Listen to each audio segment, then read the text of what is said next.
Fala maninhos, fala maninhas, e aí, tudo bom com vocês? Cara, tava gravando o vídeo, o computador travou, tive que reiniciar aqui, fazendo do zero vídeo. Mas vamos lá, gente, a rodada foi sensacional, a 10ª rodada do Brasileirão.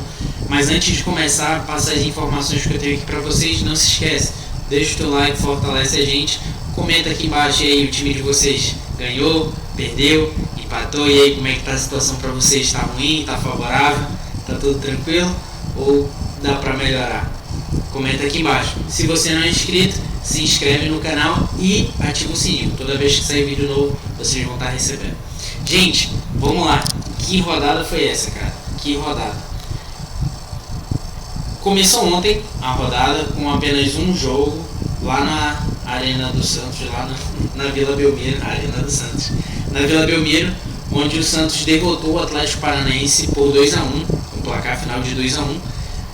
Já os jogos de hoje nós tivemos Bahia e Juventude. O Bahia ganhou ali uma vitória magra, mas que garantiu os 3 pontos, 1-0.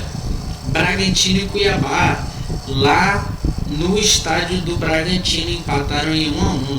Cara, nesse jogo muita gente apostava que o Bragantino ganharia fácil, de pelo menos uns 2-3-0. Mas não foi bem o que aconteceu. E com isso o Bragantino perdeu a liderança do Brasileirão, estava em primeiro, seguido pelo Palmeiras e o próprio Atlético Paranaense.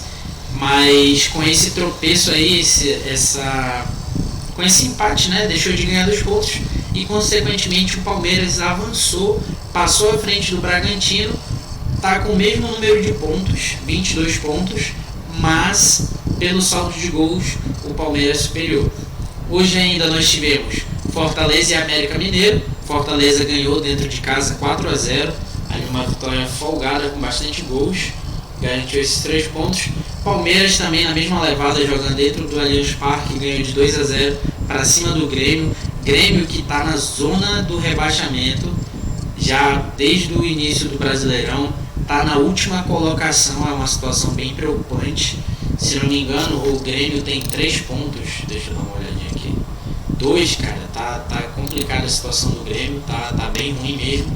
E inclusive o Grêmio confirmou a contratação do Filipão como novo técnico para tentar tirar o Grêmio dessa situação chata, dessa situação ruim, né? E ver se a situação melhora. O Atlético Mineiro também, jogando dentro de casa, ganhou do Flamengo por 2-1. Inclusive, essa derrota aumentou o clima de tensão dentro do Flamengo,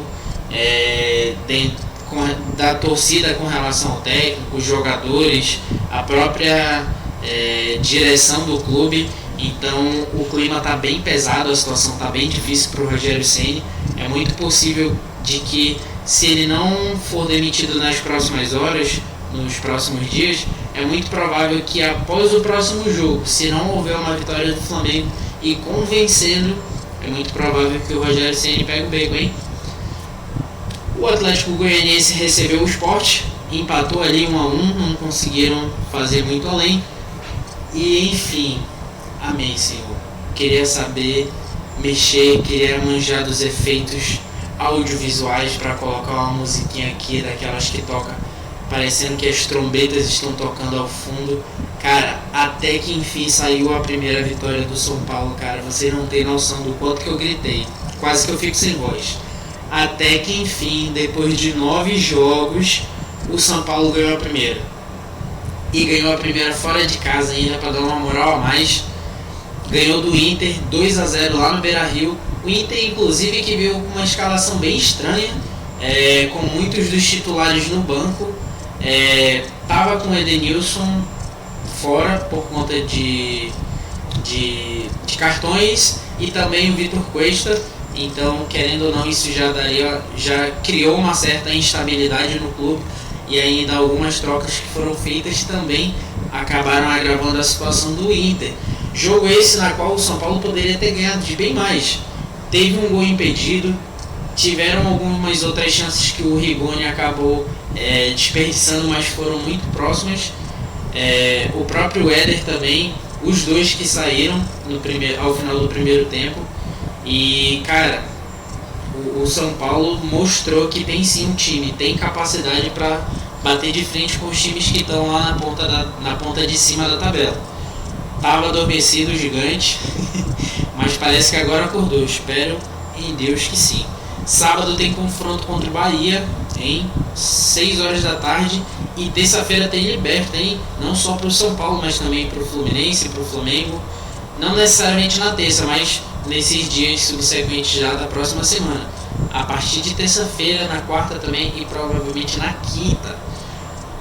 O último jogo de hoje também, ali na verdade no mesmo horário do jogo do São Paulo contra o Inter, foi do Fluminense contra o Ceará. O Fluminense jogando em casa. E inclusive o Fluminense fez um gol no mesmo momento, não em números exatos, mas praticamente no mesmo instante que o São Paulo fez o gol, logo no comecinho do jogo, aos 2 minutos de jogo. Só que infelizmente o gol do Fluminense não foi validado, um gol feito pelo Caio Paulista. Após uma avaliação do VAR, eles optaram por anular o gol. O do São Paulo, pelo menos, foi validado, graças a Deus. Fico triste que o Fluminense poderia ter ganhado ali, ter somado mais esses 3 pontos, mas tudo bem, o empate é dos males o menor. E amanhã, para fechar a rodada, o Corinthians vai até Chapecó, vai jogar como visitante lá na Arena Condá, contra a Chapecoense às 8 horas, horário de Manaus, e às 21, horário de Brasília. Para você que é corintiano, para você que torce para a Chapecoense, não deixe de acompanhar esse jogo de amanhã. Acredito que nesse jogo o Corinthians ganha, mas uma vitória bem magrinha, de 1-0. O Corinthians normalmente não é aquele time avassalador de muitas vitórias com uma margem muito grande, normalmente 1-0 ou um empate, não é nada assim muito elástico. Até mesmo pela reestruturação que o time está passando, acredito que ainda não seja o momento que o Corinthians vai conseguir impor um estilo muito ofensivo de jogo. Cara, o vídeo já está até um pouquinho longo, mas só adicionando algumas informações. Já falei do Filipão, que voltou, retornou ao Grêmio, não esteve à beira do campo hoje, mas provavelmente no próximo jogo, no sábado, no Grenal, vai estar à beira do campo. E algumas coisas sobre o mercado da bola, cara. Se tudo der certo, abençoa, Pai. O Pablo vai sair do São Paulo. Amém? Ouviu um aleluia? Sim, existe interesse por parte do Internacional de fazer um empréstimo do Pablo por 1 ano. Que leve, senhor. Pode levar. Se quiser comprar, pode levar. Leva. Essa peste não faz nada. Ganha muito para não fazer nada. Tava até bagunçando hoje, mano. Eu queria receber o salário que ele ganha.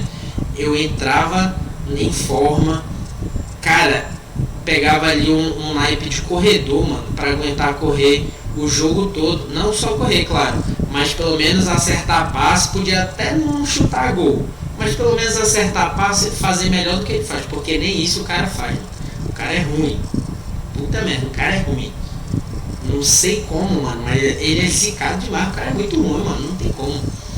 E outras novidades são que o Pombo, o jogador da seleção, o atacante que tá ali brilhando junto com o Lucas Paquetá e o Neymar, tá sendo ali levemente sondado pelo Real Madrid, após uma indicação do Ancelotti, que foi técnico dele no Everton. Então existe assim essa possibilidade de compra do Richarlison pelo Real Madrid, assim como outras novidades também que eu vou estar lá postando no Instagram.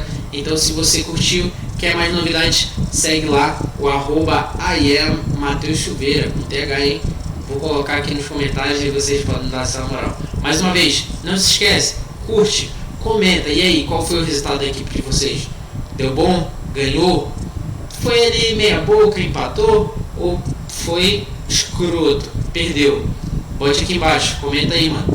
Dá essa moral. Se você não é inscrito, se inscreve no canal e ativa o sininho. Toda vez que sair vídeo novo, vocês vão estar sabendo. Valeu, maninhos, tamo junto, é nóis.